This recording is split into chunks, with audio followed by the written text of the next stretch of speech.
बिस्मिल्लाहिर्रहमानिर्रहीम अस्सलाम वालेकुम स्टूडेंट्स। इस वीडियो के अंदर हम फेडरल बोर्ड से डॉक्यूमेंट वेरिफिकेशन के हवाले से बात करेंगे। इसमें हम देखेंगे कि डॉक्यूमेंट वेरीफाई करवाने का क्या मेथड है और फ़ॉरेन स्टूडेंट्स अपने डॉक्यूमेंट को किस तरह वेरीफाई करवा सकते हैं, डॉक्यूमेंट वेरिफिकेशन के लिए कितनी फ़ी है, और अगर डॉक्यूमेंट वेरीफाई करवा रहे हैं तो फेडरल बोर्ड को कौन कौन से डॉक्यूमेंट्स भिजवाने पड़ते हैं।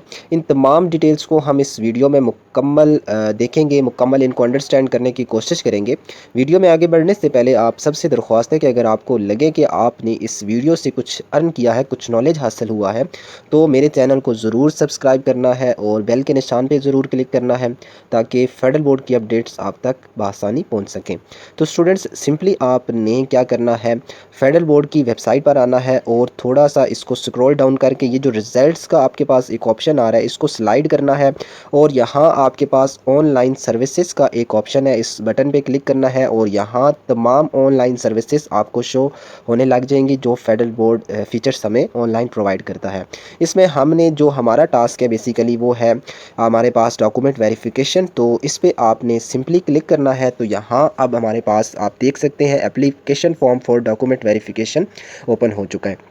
तो इसमें सबसे बेसिक जो कन्फ्यूजन रहती है वो अगर आपके माइंड में कन्फ्यूजन है तो यहाँ इसको हम इंस्ट्रक्शन से समझने की कोशिश करेंगे एप्लीकेशन फॉर्म को फिल करने से पहले। तो सबसे पहले इसको स्टेप बाय स्टेप हम देखेंगे, जिसमें आप सबसे ऊपर देख रहे हैं कि download online challan for your payment purpose by clicking on online चलान।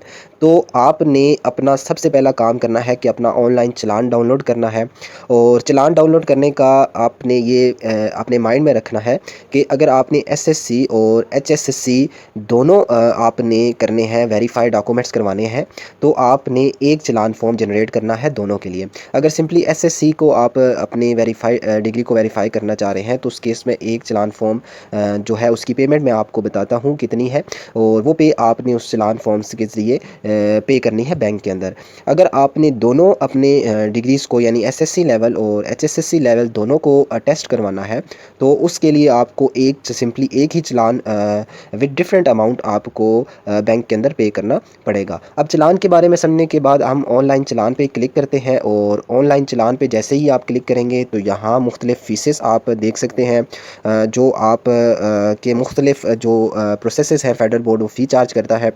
अब यहाँ देख सकते हैं हमारे पास है वेरिफिकेशन ऑफ सर्टिफिकेट फ़ी, और यहाँ आप देख सकते हैं इसकी जो पाकिस्तान रुपीज़ के अंदर हम बात करें तो 500 पर कॉपी है, और अगर यूएस डॉलर्स में बात करें अब्रॉड स्टूडेंट्स के लिए तो $30 पर कॉपी। अगर आपने 2 कॉपीज़ को टेस्ट करवाना है तो उस हिसाब से आपको पे करना पड़ेगा। अगर 2 डिग्रीज़ को टेस्ट करवाना है तो आपको डिफरेंट अमाउंट में पे करनी पड़ेगी। अब चलान फॉर्म जनरेट करने का तरीका मैंने अपने यूट्यूब चैनल पर बड़े क्लियरली एक्सप्लेन किया हुआ है। अगर आपको इसमें कोई कन्फ्यूजन है तो आप वहाँ से उस वीडियो को देख के चलान फॉर्म डाउनलोड करना सीख सकते हैं। अगर उस वीडियो में जाना आप नहीं चाह रहे तो सिंपली इन इंस्ट्रक्शंस को आप रीड करके जितने डॉक्यूमेंट्स को वेरीफाई करवाना है उतने पैसों का चलान फॉर्म आप डाउनलोड कर सकते हैं। और मैंने आपको फ़ीस बता दी है, सिंगल डॉक्यूमेंट की जो फ़ीस है वो 500 रुपीज़ है। अगर आपने 2 डॉक्यूमेंट्स को टेस्ट करवाना है तो आपको सिंपली 1000 रुपीज़ का एक चलान फॉर्म चाहिए होगा। अब चलान फॉर्म के बारे में क्लियर होने के बाद अब हम नेक्स्ट स्टेप की तरफ जाते हैं, जो कि आप देख सकते हैं थर्ड पॉइंट है, fill the application form electronically और ऑनलाइन केयरफुली, यानी एप्लीकेशन फॉर्म को फिल करना है। वो मैं आपको बताता हूँ कि किस तरह फिल करना है।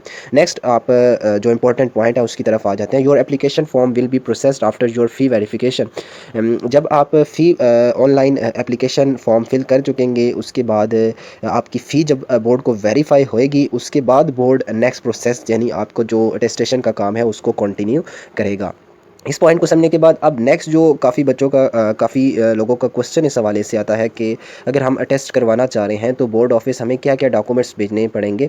तो स्टूडेंट्स, यहाँ अब इस हवाले से क्लियर बोर्ड की तरफ से इंस्ट्रक्शंस हैं कि hard copy of the application form and document should not be send to federal board as online application serve the purpose. यानी कि आपने किसी किस्म का डॉक्यूमेंट या कोई एप्लीकेशन फॉर्म जो है वो फेडरल बोर्ड को नहीं भेजनी, क्योंकि जो ऑनलाइन एप्लीकेशन आप फिल कर रहे हैं वो उस पर्पज़ को कम्प्लीट मीट कर रहा है जो बोर्ड की रिक्वायरमेंट है। अगर आप बाय हैंड यानी बाय पोस्ट जो फेडरल बोर्ड की सर्विस है जिसमें बाय पोस्ट एप्लीकेशन फॉर्म भेजा जाता है उसमें बोर्ड्स को जो है वो डॉक्यूमेंट्स चाहिए होते हैं। अब क्योंकि ऑनलाइन एप्लीकेशन है तो इसमें आपको किसी किस्म का डॉक्यूमेंट नहीं भेजना, सिर्फ आपने जो एप्लीकेशन फॉर्म को फिल करेंगे तो उसमें अपना एक्यूरेट पोस्टल एड्रेस आपने लिखना है ताकि जो फेडरल बोर्ड आपके डॉक्यूमेंट्स की वेरिफिकेशन करेगा वो फॉर्मल डॉक्यूमेंट जो एक फेडरल बोर्ड इशू करेगा वो आपके उस पोस्टल एड्रेस तक आप रिसीव कर सकें। इस बात को क्लियर करने के बाद कि कोई डॉक्यूमेंट फेडरल बोर्ड को नहीं भेजना, उसके बाद हम चले जाते हैं next. However if the applicant has passed his examination on और बिफोर 1989 यानी 1989 या उससे पहले के जितने फेडरल बोर्ड के एग्ज़ाम्स हुए हैं उन तमाम लोगों ने अगर वो अपने डॉक्यूमेंट को टेस्ट करवाना चाह रहे हैं फेडरल बोर्ड से वेरीफाई करवाना चाह रहे हैं तो उन्हें अपने जितने भी रेलेवेंट डॉक्यूमेंट हैं फेडरल बोर्ड को certificate@fbisc.edu.pk पे अपने डॉक्यूमेंट्स को भेजने हैं। अगर अपने डॉक्यूमेंट्स को नहीं वो भेजना चाह रहे इस मेल एड्रेस पर तो अपने डॉक्यूमेंट्स की जो कॉपीज़ हैं वो deputy secretary certificate federal board of intermediate and secondary education H84 Islamabad इस एड्रेस पर भी इरसाल कर सकते हैं। नेक्स्ट जो पॉइंट है वो फ़ी के हवाले से है कि जो फ़ी है वो 500 है, ये ऑलरेडी मैं एक्सप्लेन कर चुका हूँ। और अगर इन टर्म ऑफ डॉलर्स हम बात करें तो $30 जो है वो एक सिंगल डॉक्यूमेंट के अटैच करने के हैं। उसके बाद नेक्स्ट आप देख सकते हैं कि board will not be responsible for misplacement of the verified document if the postal address given below is incorrect. अगर आपने फॉर्म के अंदर अपना पोस्टल एड्रेस एक्यूरेट ना लिखा और बोर्ड की तरफ से वो डॉक्यूमेंट किसी मिसप्लेस जगह चला गया तो आप का जो बोर्ड है फेडरल बोर्ड कह रहा है कि हम उसके ज़िम्मेदार नहीं होंगे। तो इसी वजह से मैंने पहले क्लियर वर्ड में आपको एक्सप्लेन किया है कि आप जो एड्रेस लिखेंगे पोस्टल एड्रेस लिखेंगे वो एक्यूरेट होना चाहिए। उसके बाद आपने देख लिया कि result card and certificate are two different documents. ये बड़ी अहम बोर्ड की तरफ से इस पॉइंट है कि जो रिजल्ट कार्ड है, result card is like your marksheet and certificate is your degree. ये दोनों जो हैं फेडरल बोर्ड के डिफरेंट डॉक्यूमेंट है। आपको इन दोनों को टेस्ट करवाना है तो इन दोनों के लिए अलग से आपको फ़ी पे करनी पड़ेगी और उसके लिए आपको नीचे क्लियरली एप्लीकेशन फॉर्म में मैं अभी बताता हूँ उसको आपने मेंशन करना पड़ेगा।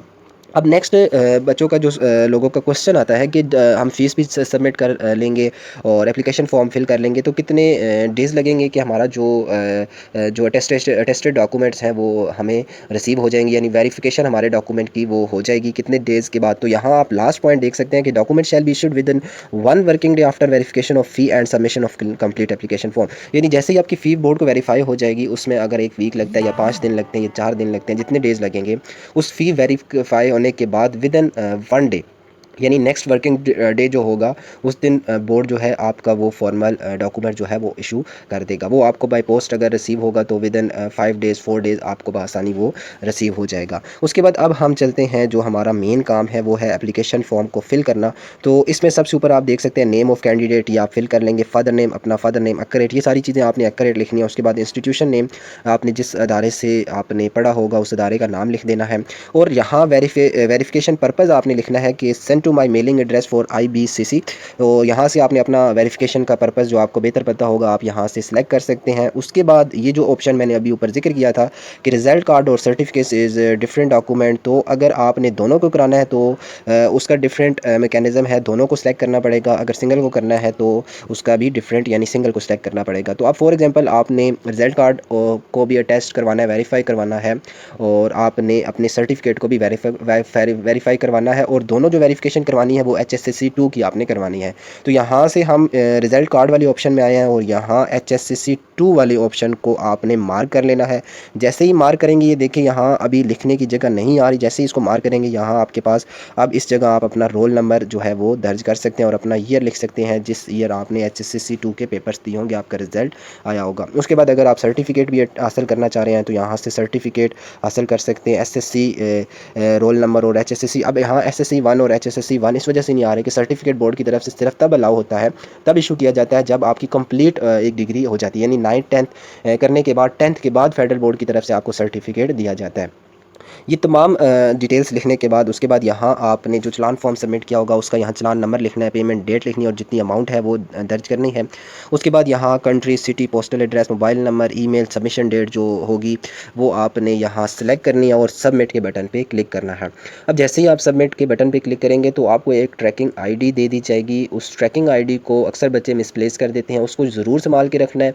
उस ट्रैकिंग ID की मदद से आप अपनी एप्लीकेशन को ट्रैक कर सकते हैं कि आपकी एप्लीकेशन में जो फ़ी है वो वेरीफाई अप्लाई हुई है या नहीं हुई, और आपकी एप्लीकेशन फॉर्म जो है वो सेंड हो चुका है, बोर्ड को रिसीव हुआ है या नहीं हुआ, और जो बोर्ड की तरफ से आगे से रिमार्क्स भी आएंगे वो आपको उसी ट्रैकिंग आईडी की तरफ से रिसीव होंगे।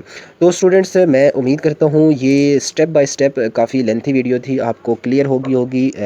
इस हवाले से अगर मज़ीद आपको कोई क्यूरी या क्वेश्चन है तो आप डिस्क्रिप्शन में दिए गए व्हाट्सएप नंबर पर मुझे व्हाट्सएप करके मेरे से क्वेश्चन पूछ सकते हैं।